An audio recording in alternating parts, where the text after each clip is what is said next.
I'm taking the next CEO for myself. Here, pick up the $1,000 alimony. Susanna, my best friend, sneers with a twisted smile. She mocked me from the bottom of her heart. Right beside her, my husband Max was grinning smugly. These two had been betraying me through their affair for who knows how long. Susanna probably stole Max from me just because he's the son of a big company CEO. She's always loved money, but I never imagined she'd go as far as to steal her best friend's husband. I've lost both my husband and my best friend. Was I so blind in my judgment? I don't think I could have handled this situation on my own. But I have a strong ally. I close my eyes for a moment and take a deep breath. Then, I open them, glare directly at my two enemies in front of me, and raise the flag of counterattack. My name is Emily, a 45-year-old working housewife. I juggle a job at a company and care for my 8-year-old daughter while handling the household chores. There are plenty of women like me. But I'm a bit different from other people. Good morning, Emily. I'm counting on you today. Good morning, Dave. Let's do our best today. My workplace is a large company with annual sales of $500 million, run by my father-in-law, Dave. He's the CEO of a medical equipment manufacturer, and my husband Max is his only son. I met Max in college and started dating him after his confession. I lost my mom early on, and my dad raised me alone. But he was always busy with work, so I didn't get much attention from him. That's why I like caring women like you, Emily. He told me this a little after we started dating. It was well known among our college peers that Max was the son of a big company CEO. I never imagined I'd be able to date him, let alone marry him. People probably think I'm winning in life. But married life with Max wasn't all sunshine and roses. Hey, Max, I'd like to work. After graduating college, I married Max right away, but I found myself with too much time on my hands. I could afford to stay home, but I came from a typical middle-class family, so that kind of life just didn't sit well with me. So, I casually told Max I wanted to work. You're married to the CEO's son of a big company. If someone like you starts working outside, people will start rumors that the company is in trouble. Have some self-awareness, will you? He rejected my idea with a look of disdain. Before we got married, Max said he liked caring women. But he meant a woman who would cater to his needs. After marriage, he treated me like a servant and bossed me around. I wanted to work to escape that, but my wish fell on deaf ears. After the wedding, I spent my days with nothing but sighs. You seem down. Dave. One day, Dave returned home late after work and noticed me sulking in the corner of the living room. I couldn't help but spill everything to him. I see. I raised him as a single dad, so maybe he became spoiled with family because I couldn't give him much attention. Maybe. Isn't he a bit too spoiled, though? I fought, but I couldn't say that in front of Dave. I answered vaguely, and Dave smiled wryly before making this proposal. Emily, if you're okay with it, why not work at my company? What, really? I was overjoyed as Dave nodded with a smile. He said he'd explain the situation to Max, so I gratefully accepted his offer. After that, I began working at Dave's company, got pregnant with Lynn, and gave birth safely. I believed that having a child would bring Max back to his former, kinder self, but unfortunately, my prediction was wrong. Max continued to treat me as he always had, ordering me around. On top of that, I was constantly busy with parenting, work, and housework, but I preferred this lifestyle over doing nothing. By the way, despite being the son of a company CEO, Max hardly worked at all. He seemed content to rest on his laurels. It's pointless to work that hard. He'd say snidely, mocking my busy schedule. Lately, I felt like Max's attitude toward me was growing worse. My resentment continued to build. Max has been so cruel lately. The other day, this happened. That's clearly your husband's fault. My confidant and best friend was Susanna. We had known each other since high school, and she always listened to my complaints. We regularly met at our usual cafe that we had been frequenting since high school. Susanna was my best friend, and I cherished her deeply. I can't believe Max treats you so poorly when you're so kind and hard-working, Emily. Thanks, Susanna.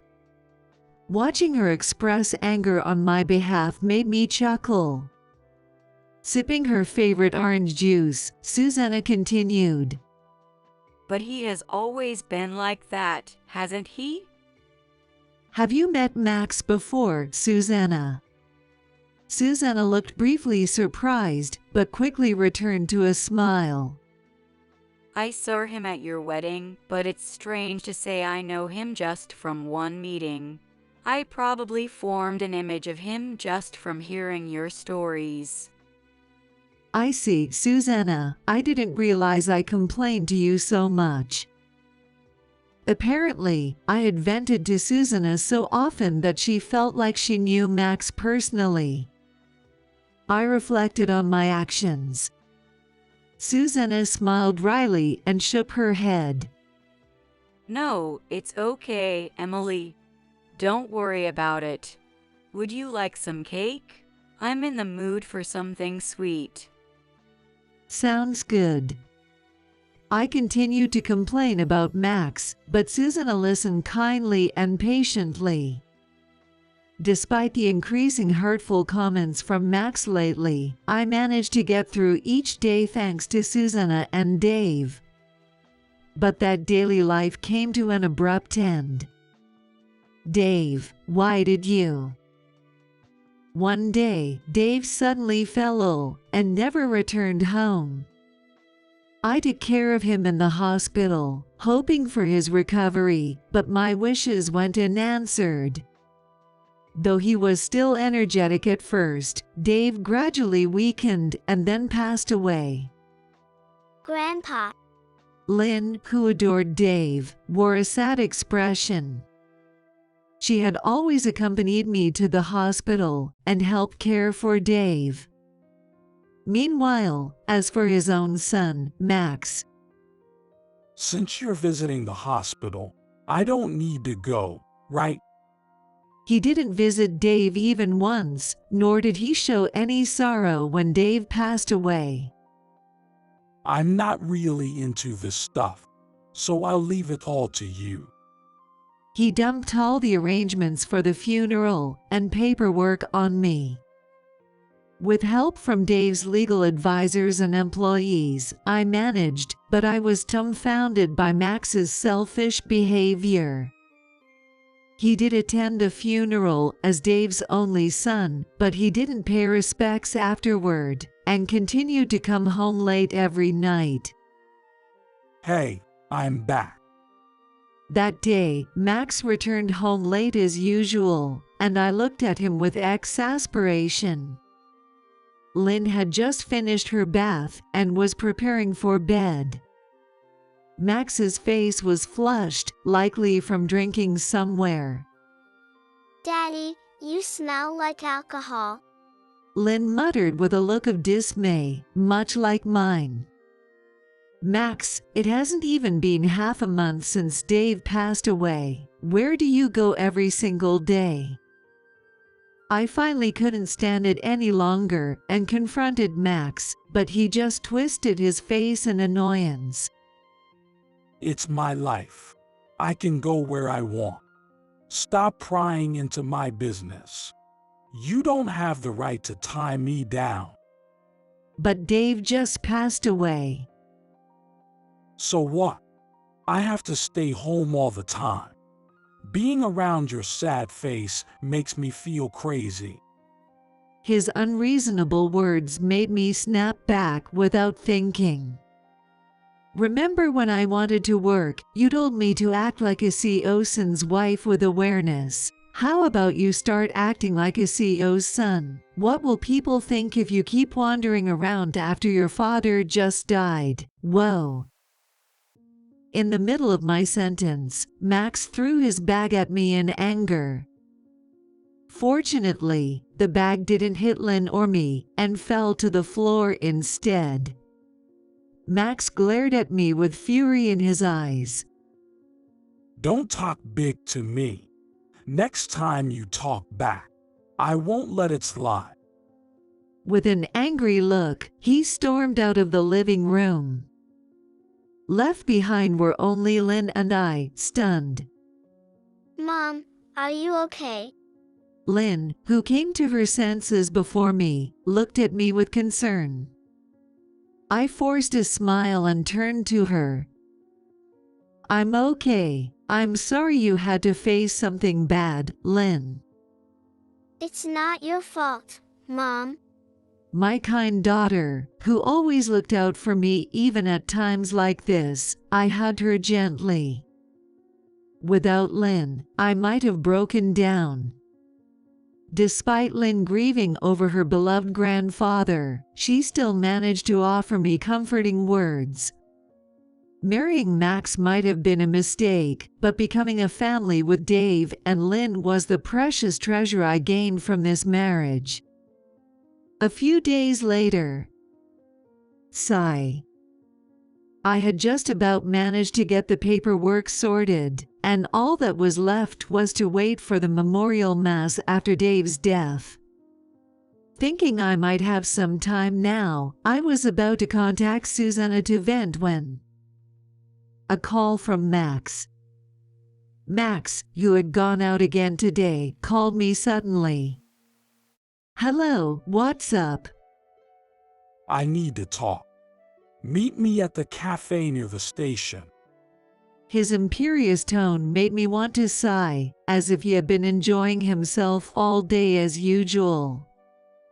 However, thinking it would be more trouble to refuse, I headed to the designated spot. This cafe, Susanna and I often use it.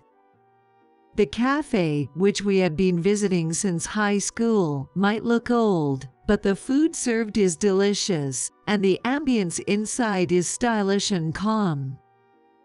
It was surprising that Max, who liked flashy places, knew this cafe, but I entered nonetheless. There, I was about to learn an unbelievable truth. Excuse me, what did you just say? Max, you had been waiting at a back table, immediately confronted me as I took my seat. That's why I said we're getting married. I want a divorce from you. Max grinned as he thrust a divorce paper at me. I wasn't shocked because Max wanted a divorce. It was shocking because the person Max said he was going to marry was sitting next to him. Sorry, Emily. I'm taking your husband. Susanna said this with a sarcastic tone, intertwining her arm with Max's. Now that Dave's gone and all the paperwork's finished, I thought it was a good opportunity to settle everything, right, Max? Susanna smiled at Max, who nodded back with a smile. How long have you two been together? Struggling to control my trembling voice, I asked them both. Let's see. Was it right after Lynn was born? I visited your house and met Max. He was quite frustrated because you weren't paying him any attention. Susanna spoke with a sneering smile, making crass remarks. It was an ugly grin that I had never seen before. You should start packing to leave. Out of pity, I'll let you stay in the house until you're ready. I'm going to Susan's place, so contact me when you're done. There was more I wanted to ask, but they quickly left a cafe after placing the divorce papers on the table. I stared at the divorce form, which Max had already signed, and let out a small sigh. I carefully folded the divorce papers and placed them in my bag, then took out my phone to call someone. A few days later, Are you done preparing to leave? Max returned home for the first time in a long while. After that day, he really moved into Susanna's place and had not come back to this house even once. In the meantime, I had hurriedly finished certain preparations and contacted Max yesterday. Lynn wasn't here right now. It wouldn't be right to involve a child in the ugly disputes that were about to unfold. So, I had left her with a coworker and friend who has children. Lynn is very attached to her and gets along well with her children, so she must be having a good time right now. This house, it's been a while since I've been here. It's always such a grand home. To think I'll be living here from now on, it's just perfect. A plain woman like you doesn't deserve a place like this. Susanna, cheerful and uninvited, was at Max's side. I didn't call Susanna, but she followed Max. Even as she hurled insults at me, she kept a smile on her face. She seemed quite pleased that, by divorcing me, she would become the wife of the CEO. Please, take a seat. I led them to the living room, and they looked surprised. Who is this? Don't let strangers into my house without permission. So, you've been cheating too. Guess it's fair then, right? A serious-looking man in a suit was sitting in the living room. He didn't even flinch at their disrespectful words. Don't be rude. This man was someone I had invited, certainly not an affair partner. Ignoring their petty provocations, I took my seat. So, are you ready to get divorced? Yes, I have the divorce papers right here. I presented the completed divorce papers, and they both smirked. At least you're prepared. Do you understand what's going to happen to you now? You'll no longer be a CEO's wife. You'll lose everything, such as money and a place to live. What awaits you is a bleak future after Max has discarded you. Susanna gloated triumphantly, and I calmly replied, Susanna, let me ask you one thing. Why did you have an affair with Max? Well, isn't it obvious? Max is the heir to a large corporation. If I marry him, I'll never have to worry about money. Hearing this, I understood internally. She had always been fond of money. Even spending her student days engrossed in part-time jobs, letting her grades slip. Even as an adult, I fought her greedy for money, but since Susanna was my friend, I never reproached her. Looking back, perhaps if I had cautioned her then, things might not have turned out this way.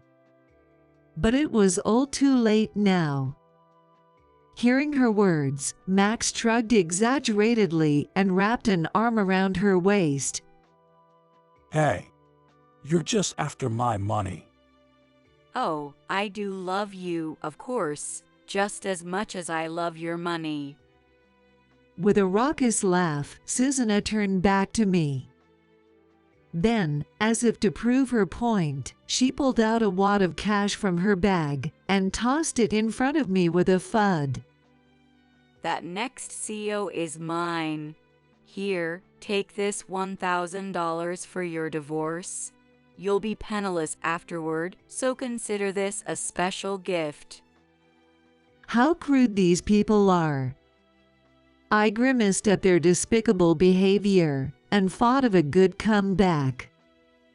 Just then, the man in the suit sitting next to me shook his shoulders. Moments later, he clutched his belly and burst into laughter. What the hell?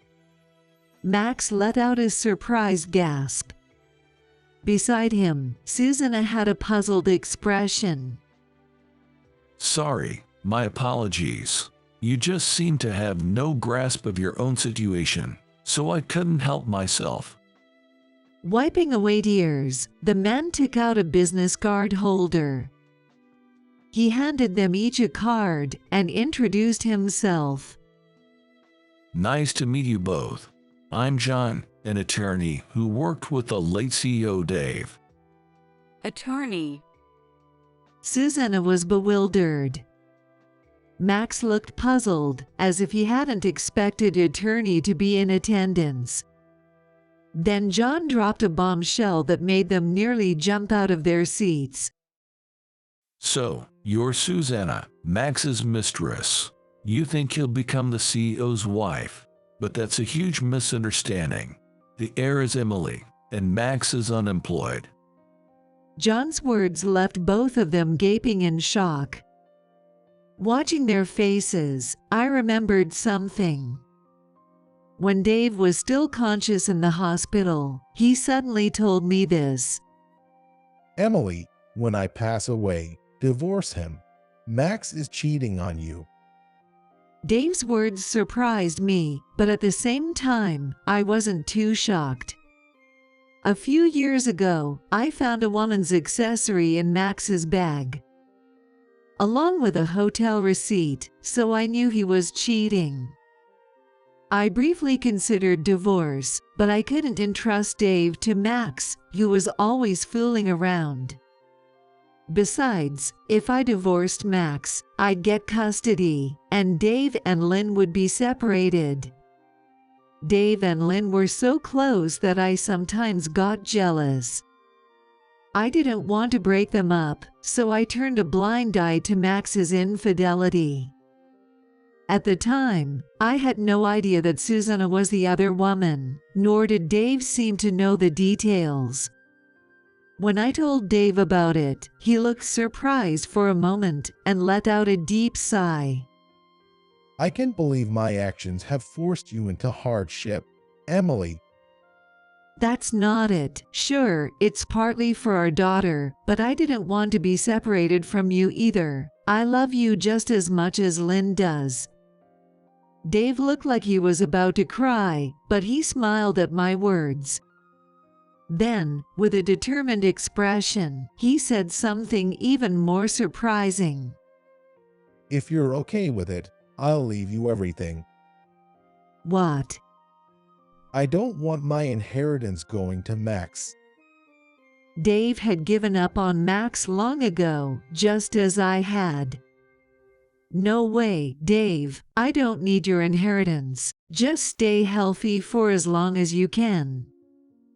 I said that, but it seemed like Dave had already prepared everything. After he passed away, I contacted John to handle the paperwork, and he told me that Dave had left a will leaving everything to me. So, all of Dave's estate, including the company, will belong to Emily. John placed Dave's will in front of them. Just in case, he gave them a copy. It didn't take long for the just in case to happen. I'll never accept this. Max shouted and tore the will in half. Seeing the will split in two, I secretly sighed with relief that we'd made copies. You mean you're going to be the CEO? Next CEO is me. You're just a housewife. Sure, you worked at my dad's company, but just as a temp. What do you know about running it? Could he really not know this? I almost said it aloud. Instead, I kept my cool and told Max something he didn't know. I'm just a temp worker. That's not true. I'm the head of the secretary department. After marrying Dave, I started working at his company. At first, I was just a temp like Max said, but I discovered that I enjoyed working, so I worked hard at Dave's company and gained experience. My efforts were recognized, and I was promoted to a permanent position. After becoming a full-time employee, I climbed the corporate ladder steadily, eventually reaching the head of the secretary department. Our department's job is to support the busy CEO. I've been observing the CEO's work up close for years. Dave had intended to make me his successor for a while, so he secretly entrusted me with presidential duties to help me gain experience. Before he passed away, Dave even spoke with the executives. The next CEO isn't going to be you, Max, someone who spent all his time playing around and made no effort. It's going to be me, who's been working hard all this time. John nodded at my words. The formal procedures have already been completed. You and Susanna are the only ones who believe that Max will be the next CEO. The life seemed to drain from Max's face. His gaze wandered nervously until it landed on the torn will on the table, where he fixated on one sentence. It was Dave's words of rejection for his son. I won't leave any inheritance to my only blood relative, Max. Cutting off his son must have been tough. But Max had lived selfishly enough to push his own father to this. This outcome was Max's own doing. I returned the $1,000 that had been thrown at me earlier to the two of them, now as pale as ghosts. From now on, things will be hard without money, right? Max won't be the next CEO. I'll divorce him, and you'll be thrown out of this house, losing everything. So here, take this back. Consider it a little help with your living expenses. Susanna's face flushed bright red with rage at my words, and she shouted, You've got to be kidding. I refuse to accept this. She violently slapped my hand when I tried to return the $1,000. Then, her face contorted with anger, she glared at John and approached him threateningly. Max is his only blood relative. It's only natural that Max should inherit the company. It's unforgivable that she would inherit everything. Susanna's face was beet red with fury. John looked at her with an exasperated expression. You say you won't accept it, but you two are the only ones who haven't. Legally, all procedures have been completed, and the company's board unanimously agrees that Emily should be the next CEO. I also personally believe it's better for Emily to lead. John glanced at Max. I'm the company's attorney, but Max, have you ever met with me once? You haven't, right? You even mistook me for Emily's lover. He let out a deep sigh. If you had taken your job as the next CEO seriously, you would have met with me many times. It's absurd that someone who hasn't trained as a CEO should suddenly inherit the role. If that were to happen, the company left by Dave would crumble. A major task like running a company is impossible for someone incompetent. I'm not a business owner, but I know that much.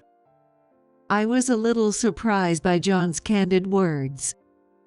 When I glanced at him, I saw a hint of anger on his face. John had been indebted to Dave for a long time. When John was just starting his law firm and struggling for work, Dave had given him business, helping him stay afloat. Afterward, Dave appointed him as the company's attorney, and John often said he could never repay Dave. John seemed angry at Max for ignoring Dave all this time. Max sat slumped in his chair, staring at the floor. His face ghostly white. Damn it. Susanna couldn't seem to accept it, lunging at John. I grabbed her hand and stopped her. Let me go. You loser who couldn't even discipline your husband. Don't touch me. I didn't respond to her vile words, calmly stating the facts. If you harm John, the company staff waiting outside will rush in. Oh no. Why are they here? The company's executives, concerned about potential danger, had suggested having a third party present at this meeting. We had called upon the staff who were skilled in martial arts. After the two entered the house, we had them secretly wait outside. When I explained this to Susanna, she paled and quietly sat down. It seemed she had realized she couldn't win. I decided to deliver the final blow to the now defeated pair. I'm going to demand compensation from both of you. John and I have already discussed this. At the mention of claiming damages, the two of them quickly looked up, their shoulders drooping. Then, Susanna tried to cling to me. I'm so sorry. Just forgive me for this, please. I truly regret it. I'll apologize as much as it takes to satisfy you. You'll forgive me, right? Because we're best friends. I brushed off Susanna's reaching hands with a cold response. No, we're done. I absolutely refuse to be friends with someone who would steal another person's husband for money. Don't ever pretend to be my friend again. It's disgusting. As Susanna's face fell into despair, Max kneeled down before me. Then he made a ridiculously audacious statement that left me flabbergasted. I'm sorry for everything. Let's start over. Jesus Christ. Divorce would be terrible for Lynn, right? Hearing Max use our daughter as an excuse, my anger surged. How selfish could he be? Lynn asks me almost every day when we'll divorce. What? She's 8 years old, Max. She's not a little kid who doesn't understand anything. She's long since lost any affection for you, after how you've disregarded Dave and me. Yes, just like Dave and me, Lynn had already lost familial love for the selfish Max. She had repeatedly told me how she wanted me to divorce and be happy. It took a while, but I was finally going to fulfill Lynn's wish. You no longer have a family. Everyone who was your family has abandoned you. I'm divorcing you, so live well with Susanna. That was your wish, right? At those words, Max collapsed on the floor in despair.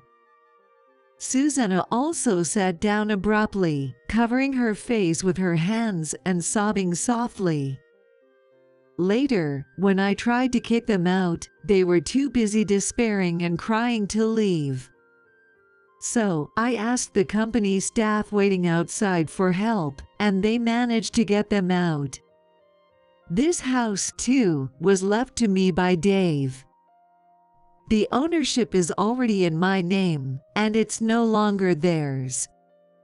I plan to continue living here, cherishing the memories of Dave and with my beloved daughter. Thanks to John, we were able to complete all the procedures for the claim for damages smoothly. Max had to sell his belongings and still had to borrow from a loan shark to cover the rest. I wonder what kind of shady lenders would loan to someone like Max, but as long as he pays the damages, it doesn't matter to me. Susanna exhausted her savings to pay the damages and tried to borrow from friends when she fell short. However, once her friends found out about her affair, they all cut ties with her. Among them were friends Susanna and I had in common. They were all disgusted with Susanna and worried about me. According to what I heard from these friends, Max, with nowhere else to go and no money, moved in with Susanna. But Susanna blamed Max for her predicament. And they had a huge fight, leading to the neighbors calling the police. Eventually, Susanna kicked Max out, and I don't know where he is now. Wherever he is, it doesn't concern me. Susanna, struggling to pay back the damages, turned to the same shady loan sharks as Max. Her future looks as miserable as Max's. Meanwhile, I've taken over as the CEO at the company Dave left me, and it's keeping me very busy. Even though Dave trained me, being CEO is a challenging job. I'm managing with the support of the employees. What suits my hectic days is my precious daughter. Mom, welcome back.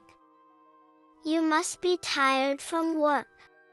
I'm home, Lynn. You must be hungry, right? I'll make your favorite beef stew today.